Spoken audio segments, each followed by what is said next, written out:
C'est en discutant avec des jeunes boutonneux de type lycéen que je me rendis compte de l'indigence de leur culture cinématographique. L'espoir d'une société plus éclairée me paraît alors plus vain. Je me réfugiai dans une caverne isolée pour méditer sur la tristesse de la condition humaine. Quand dans un grand éclat de lumière m'apparut l'ange Galadriel. Bob Zombie, les jeunes d'aujourd'hui vivent dans leur petite vie creuse et leur inculture crasse. Je te charge de leur transmettre le savoir sur les vraies choses de la vie. Bah quoi, qu'est-ce que tu as?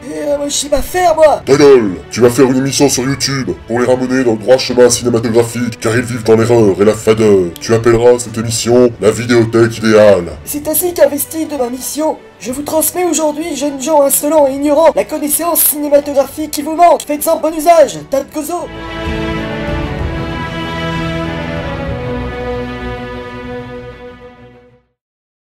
Cela fait des années qu'ils viennent nous envahir dans le cinéma. Les extraterrestres ont une fâcheuse tendance à vouloir notre peau, soit parce qu'ils ont besoin de coloniser notre Terre, soit parce qu'ils voient en nous des proies, soit parce qu'ils nous ont rencontrés au hasard d'un caprice du destin et que ce jour-là, pas de chance, on n'était pas au bon endroit, ni au bon moment pour respirer, voir notre espérance de vie rester dans la moyenne. Je vous propose un petit tour d'horizon des films de terreur venus de l'espace, qui sont des incontournables que vous devriez avoir vus, afin de pouvoir briller en soirée chez les lettrés. Alors en 1979, il y a bien sûr Alien, que je vous conseille de voir. Je ne vais pas m'étendre sur le sujet, puisque j'ai consacré carrément une émission sur la saga. À vous d'aller la voir et de me mettre un petit like au passage, ça serait bien gentil. Enchaînons tout de suite avec The Thing de John Carpenter en 1982. Dans un lieu clos, une station arctique complètement isolée au milieu des glaces, un groupe d'hommes est visité par une créature extraterrestre qui agit comme un microbe. The Thing contamine un individu, votre meilleur ami peut-être, mais vous n'avez aucune preuve. Alors il faut se battre pour survivre, éliminer l'autre avant qu'il ne vous élimine. Un suspense à couper le souffle, mais c'est aussi une des formidables répulsions que puisse nous inspirer un film de terreur.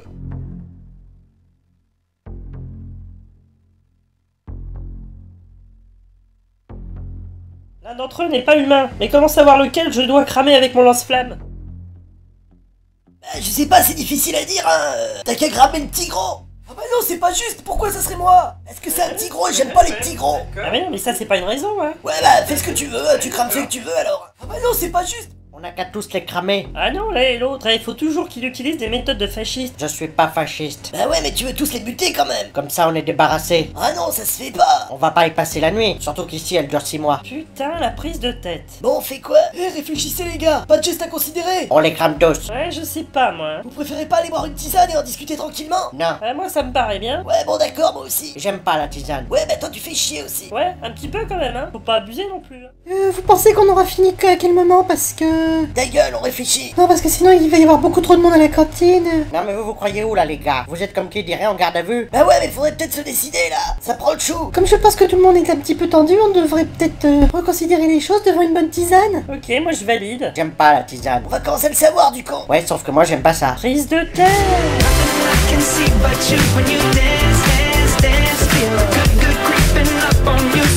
Plus léger, nous pouvons nous taper un délire avec Critters, réalisé par Stephen Herek en 1986. Ils sont ronds comme des ballons et poilus comme des citrons, ce sont les Critters, des taulards de l'espace assez rondouillards et poilus dont l'appétit semble ne connaître aucune limite, leur gueule démesurée et garnie de dents pointues. Ces bestioles se crachent à bord de leur vaisseau dans une ville de l'Amérique profonde et sont traqués par des chasseurs de primes de l'espace. S'inspirant de Gremlins qui vient tout juste de secouer le box-office en proposant un cocktail inédit d'horreur familiale, Stephen Herek réalise à son tour un ersatz pur et simple du film de Joe Dante, dans lequel une banlieue wasp devient le terrain de jeu de petites boules de poils aussi gloutonnes que farceuses. Au final, nous avons un film de série Z qui ne se prend pas au sérieux et heureusement, car son script est absolument consternant. Les bestioles au sourire béant, révélant des canines tranchantes avec leurs yeux rouges sang et leurs pattes griffues, sans oublier leur fourrure d'épines anesthésiantes, sont totalement déjantées. L'avantage du film est qu'il n'y a pas d'effusion d'hémoglobine à outrance. Elles sont remplacées par de simples scènes suggérées la plupart du temps. Les créatures sont à mourir de rire, le casting surjoue et l'histoire est bidon. Une bonne réussite si on veut se divertir, même si elle peut paraître bien désuète aujourd'hui.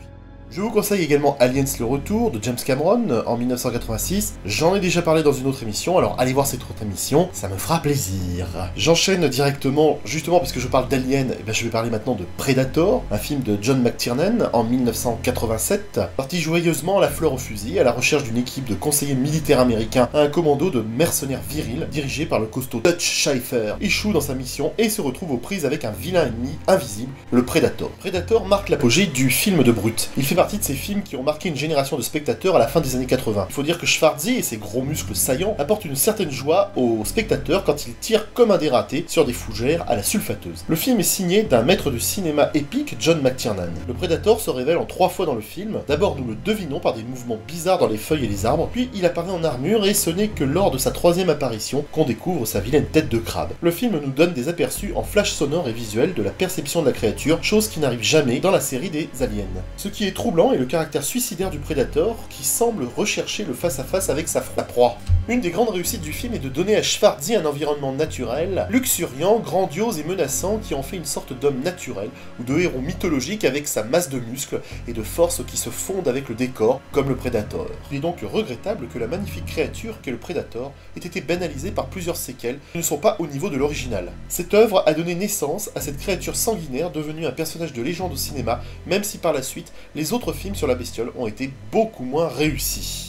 Toujours en 1988, Chuck Russell réalise Le Blob. C'est un monstre gélatineux sans pitié qui dévore tout ce qu'il attrape. Et plus il mange les humains, plus il grossit. Ce remake est pas mal du tout car il a rassemblé de bons acteurs et il est doté d'effets spéciaux plutôt pas mal pour l'époque. Ce classique du film d'horreur arrive à mêler habilement mort atroce et humour dans une absence totale de politiquement correct assez jouissif. Dans le débile, je vous conseille également Killer Clown from Outer Space de Steven Chiodo en 1988 encore. Des clowns extraterrestres sanguinaires viennent sur Terre avec leur soucoupe volante en forme de chapiteau de cirque pour capturer les humains et en faire de la barbapapa. Alors, je ne suis pas en train de délirer, c'est bien le thème de ce film bizarre. Les frères Chiodo, dont le nom est rigolo, sont les créateurs des Critters, dont j'ai parlé tout à l'heure. Ils nous proposent un nouveau délire très esthétique et complètement débile, qui se laisse regarder. Et encore en 1988, Jack Cholder réalise Hayden. Los Angeles, un homme d'affaires paisible entre dans une banque, il abat froidement les gardiens et s'enfuit avec l'argent dans une Ferrari. La musique à fond la caisse. Après une course-poursuite mémorable avec les flics, il est emmené mourant à l'hôpital. Quelques heures plus tard, son compagnon de chambre se lève en arrachant les tuyaux qui couvrent son corps. Il vole une Ferrari, met la musique au maximum et commence à tuer. C'est un très bon film au suspense efficace et au rythme d'enfer pendant 1h40. Un mélange d'Alien et de Starsky et Hutch. Michael Nouri et Kill MacLachlan sont excellents et l'histoire va bon train. Bref, on ne s'ennuie pas. Predator 2, réalisé par Stephen Hopkins en 1990, raconte l'histoire à Los Angeles en 1997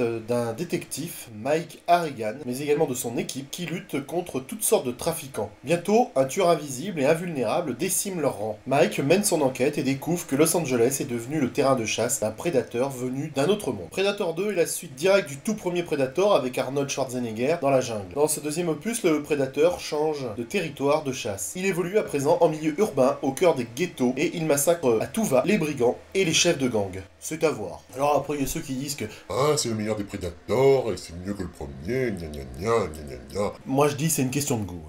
On passe en 1995 avec John Carpenter qui réalise Le Village des damnés. Des enfants surdoués, blonds, froids et télépathes naissent de femmes fécondées par une entité extraterrestre. Ayant déjà réalisé le remake de The Thing, John Carpenter avait déjà prouvé qu'il pouvait se détacher du scénario original pour en livrer un film très différent. Big John a su créer une ambiance particulière qui se rapproche du cauchemar et en particulier sur cette espèce d'horreur indicible qui émane de la situation étrange de ce film. Il joue aussi sur les couleurs exacerbées et on pense particulièrement aux iris des enfants, mais également sur les effets de jeu de lumière. Il orchestre magistralement les émotions des habitants, sombrant peu à peu dans l'hystérie collective. Si ce film est pour une fois beaucoup moins intéressant que l'original, dont il est le remake, c'est entre autres parce qu'il est surveillé par le politiquement correct. Le thème de la possibilité légalisée qu'ont les femmes d'avorter a sans doute gêné la censure américaine de l'époque. Ce monde bisexué des étrangers est tout de même matriarcal. La meneuse des petits monstres est une fillette et le déviant de la troupe est un garçon. Il est d'ailleurs assez près de se convertir à l'humanité. Notons la présence du regretté Christopher Reeve, qui tient bien son rôle de père déchiré entre l'amour qu'il peut avoir pour son enfant extraterrestre et l'horreur que lui inspirent ces petits monstres froids.